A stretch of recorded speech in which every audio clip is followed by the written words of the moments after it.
Hello, I'm Michelle Crone, and I've been asked and very gratefully accepted a presentation to help the festival, to help frontline workers who've been really struggling through these times, as have many other thousands and millions of people around the world.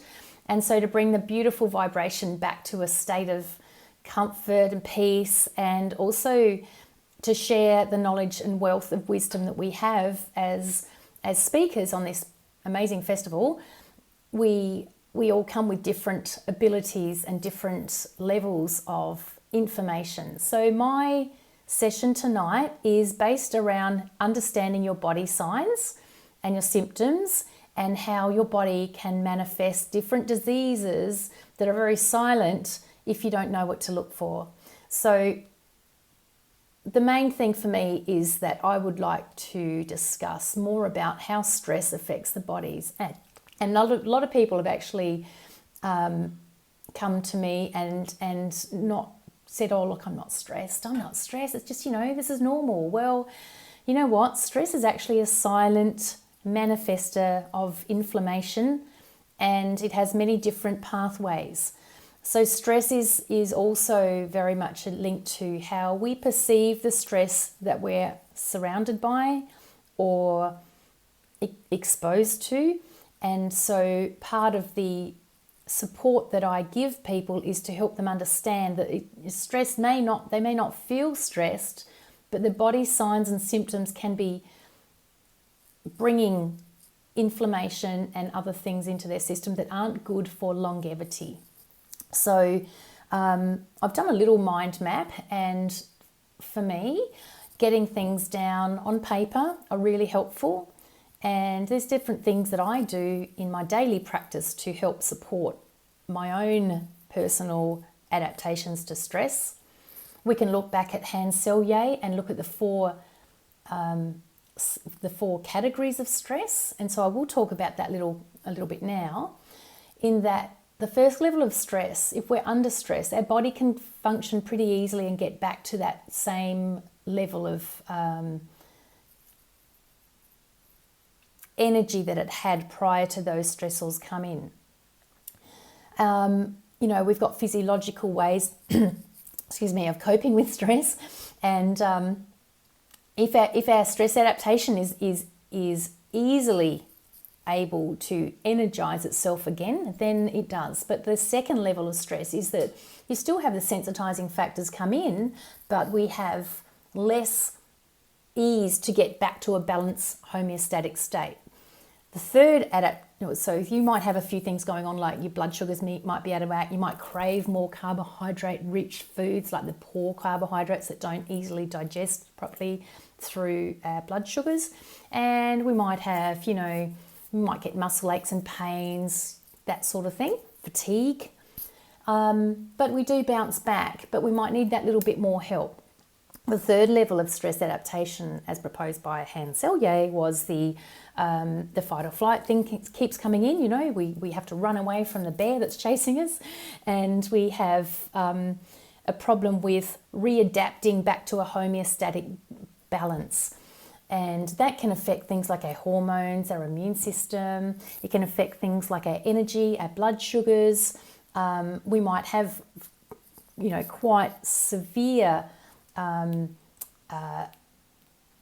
sleep issues or mood changes, and even at a level that you probably don't realize, but oxidative stress can be quite significant at this level. As I look out my window now, I see beautiful green, healthy garden around me. So I know that for me, when I'm in that level of stress where I'm just so fatigued, I get back out into the earth and I dig in my veggie patch, or I mow the lawn and I sweat it out. I love it. Or go for a walk in nature, or I sit under a tree. And I really just try and tune my mind and my breath back to a place where I'm in a state of peace and calm. There's also the opportunity at this point of time to talk about the fourth level of stress adaptation, which is quite severe fatigue, depression, anxiety. and immune issues, so you can get recurrent colds and infections. You're on heightened, heightened holding your breath mode. You can have hormonal changes, women and men. You might lose your hair, all sorts of different signs and symptoms of extreme overdriven stress. And some people at this stage just don't want to get out of bed. They want to cover up and just stay there. So, they want to stay in lockdown a little. And there's been a lot of people that haven't wanted to come out of lockdown because they've had such a pleasant time just slowing down and finding out a bit more about themselves. The problem is our external and our internal systems change when we're under stressful load. And so the body signs that we experience when we're under hormonal consequences from the levels of stress we've been exposed to, and that can be inner stress or external sensitizing factors. So the inner stress is our subconscious mind. There's probably been a lot of speakers talking about this, and I know Psych K facilitators around the world are constantly working with people with our subconscious and our conscious mind. It's such a beautiful process to become more balanced with that. I may have Rosie at the end of this session sharing some information too, and so I'll let her speak about that. But the hormonal changes you might notice is that you might, if you're a female, you might actually have issues with your metabolism. So you may have thyroid issues. The adrenal and the thyroid and the hypothalamic axis work very significantly close together. They're like cousins.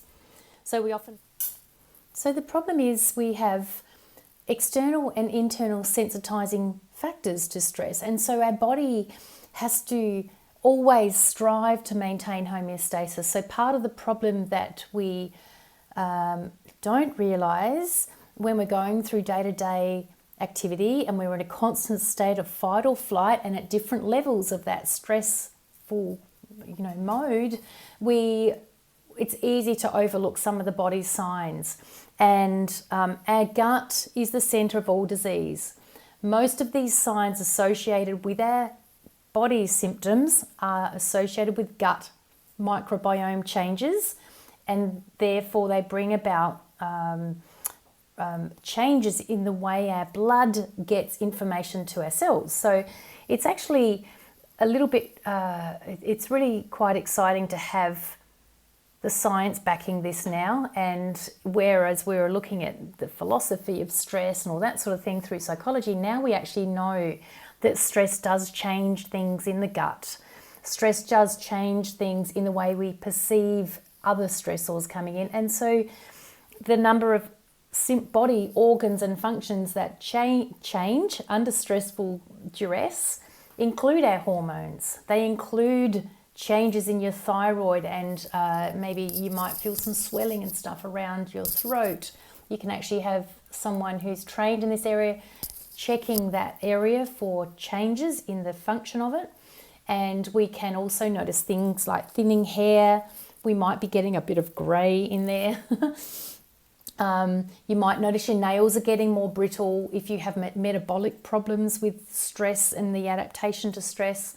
And you might have, if you're a woman, you might have hormonal changes through your periods. You might have extra flooding, or your periods might disappear at times when they're not meant to be. Or you could be going through the change of life through perimenopause and have symptoms associated with that as well. So we see a lot of body symptoms and signs in hormonal changes, and the main thing is the fight or flight response you're having. So understanding when these changes are happening and being able to come back to a state of calm and peace, and also nourish your body with the right foods and nutritional support is really, really important. And nature has everything that we need for this. So the other areas of our body that have issues with stress are our immune system. And we might find we have more infections. You might find you get more hay fever. You might find you, with your immune system, you actually don't fight those viruses. Your glands might come up. If you haven't had the sleep, and I often notice if I've not had enough rest and I've been playing too hard, is that I get my glands come up, and I know that deep down there's some sort of active immune response going on when my body said, hey, slow down, take time out, reflect, adapt your body to those stressors, feed yourself well, provide your body with the right fluid into the right water, and really come to a place of calm again, because viruses are really latent in our bodies, and they just love it when we have a lowered immune response to them. And you can get blood tests to check all these things out. It's really easy. You have to ask for it. You have to understand your body. If you understand your body and how it's presenting, then you'll have more of a first-hand response. Just like you're all frontline workers, your body's giving you frontline approaches. It's always saying, wake up. Ooh, I'm talking to you. One day it'll go slap because you haven't listened. And that's when we have to fight harder to help ourselves stay at that healthy level. So many gut problems are associated with stress. Irritable bowel syndrome. Obviously, people have issues with diarrhea or constipation or both. You can go and look up the little Bristol stool scale chart and see what sort of signs are in your poo-poo that help you understand a little bit more about your body's responses to stress. And you know that you may have heard that serotonin is also made in your gut, and that's a nice calming neurotransmitter that we need to help keep mindset and mental health at the right level of balance. And when you're really stressed, serotonin goes haywire, and we get leaky bowel issues. We have issues with things like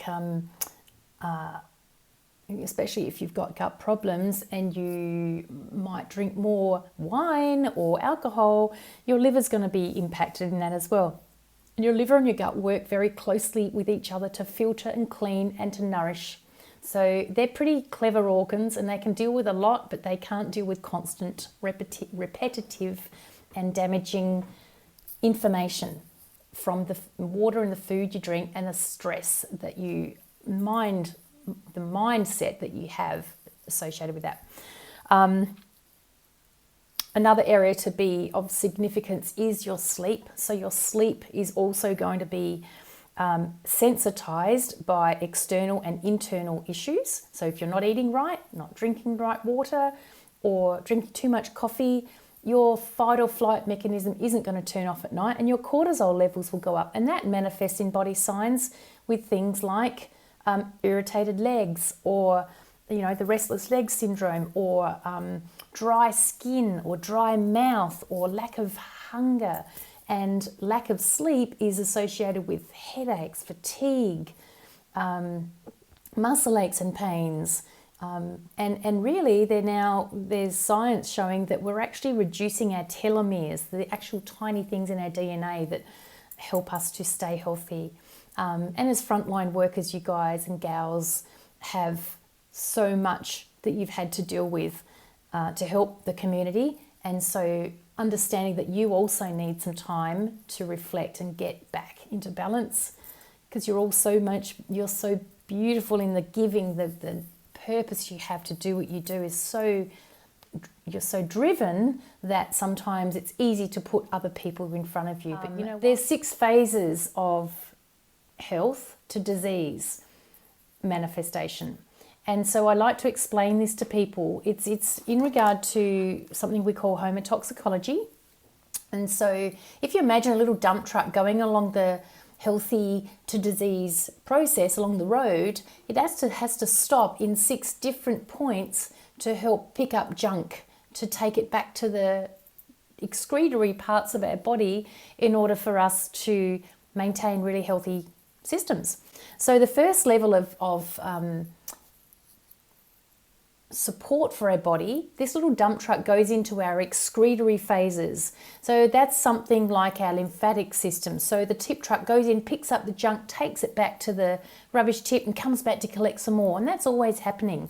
You can imagine what it would be like if you had excessive sweating, for example. You would, in other forms of medicine, we go out and pick up some antiperspirant that stops that drainage happening. And that's actually not a great thing, because you're actually slowing down your body's first stage of excretion. So but there's other ways to manage that, and we all have access to, coconut oil, deodorants with charcoal and all that sort of thing, natural forms without any toxins like aluminium and other chemicals that slow down that excretion phase, because it's really important. The respiratory tract, we cough. So what happens when we cough? We go and get something to stop that, and it's part of the body's expression of excretion. So if you block that rubbish truck from coming back to doing things, you're going to go into the next level of disease, or on the journey of health to disease, and you're going to slow down the inflammation pathways of your body. And they're things like, the immune system starts to do something to support the toxins that it's exposed to now. So example of, we block our sweat glands at first stage of excretion, and then we get inflammation through pimples and things on our skin, or you might get little, with your respiratory tract, for example, you might start to get bronchitis, and it goes deeper into the body.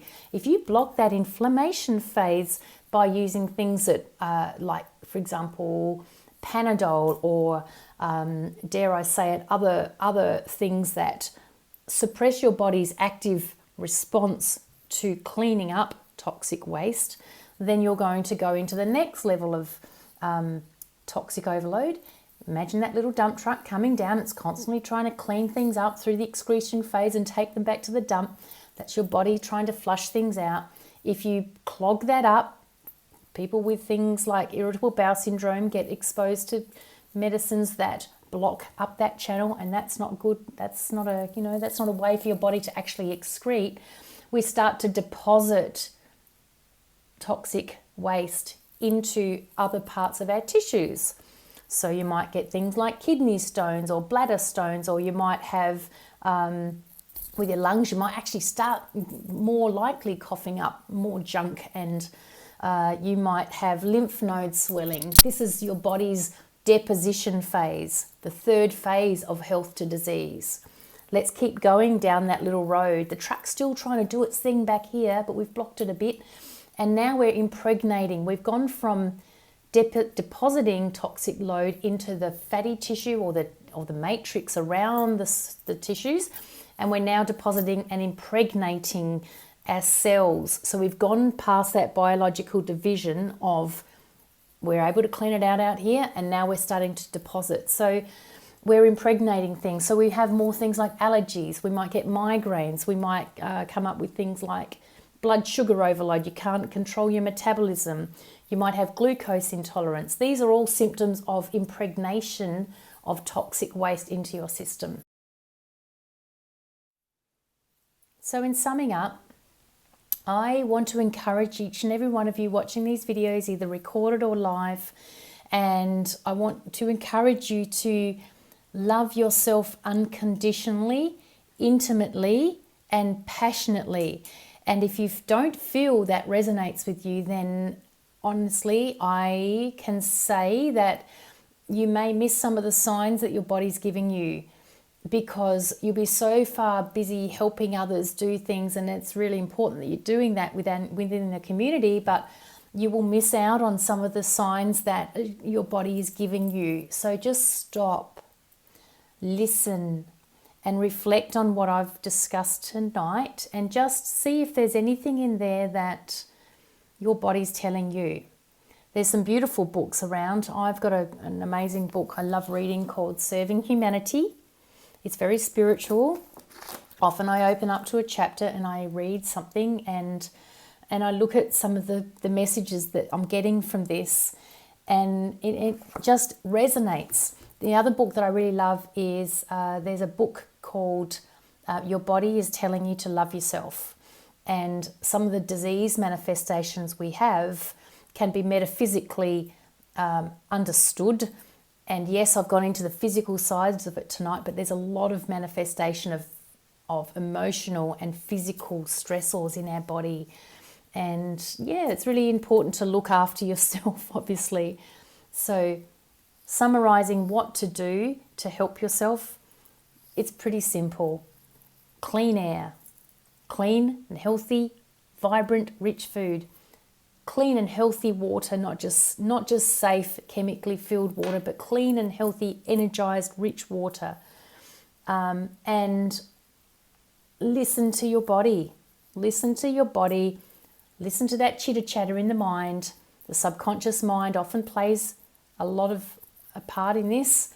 And so clearing those beliefs that you've come to this point of time with is really important. So many of the presenters over this festival have gone into that zone. I'm a Psych K facilitator, and I use nutritional information and knowledge and wisdom that I've professionally learnt over many years and always been interested in. And so my parting note is to say, listen to whatever it is your subconscious mind is saying to you daily and go there. Challenge your subconscious mind and clear those beliefs that you've got somehow with whatever you can do. There's lots of beautiful ways to do things. There's lots of beautiful books to buy. There's lots of wise and very spiritually attached and emotionally driven people in this presentation, in this festival and outside of here. So just listen is what I'm saying. Listen to your body and reach out to people who you feel you resonate with in terms of how they can understand and find that balance for you. So thank you so much for allowing me to share some of the information that I've gathered over many years, personally and professionally. And I encourage you all to reach out to someone who you feel comfortable with to help you through, and or others. So many people. There's so many people that can be of support to you, and we thank you for your courage, your inspiration and your guidance. And let's hope we've seen the last of the situations that have been going on around us. I think that if we come to a state of peace and non-attachment to our conditions and our external sensitizing factors, including fear, anxiety, and we can get to the nitty-gritty of that, we can overcome anything. So all the best, beautiful people. I've enjoyed presenting, and if you're watching the recording, please reach out to anyone in this festival that you feel comfortable with. Awesome stuff. Thank you.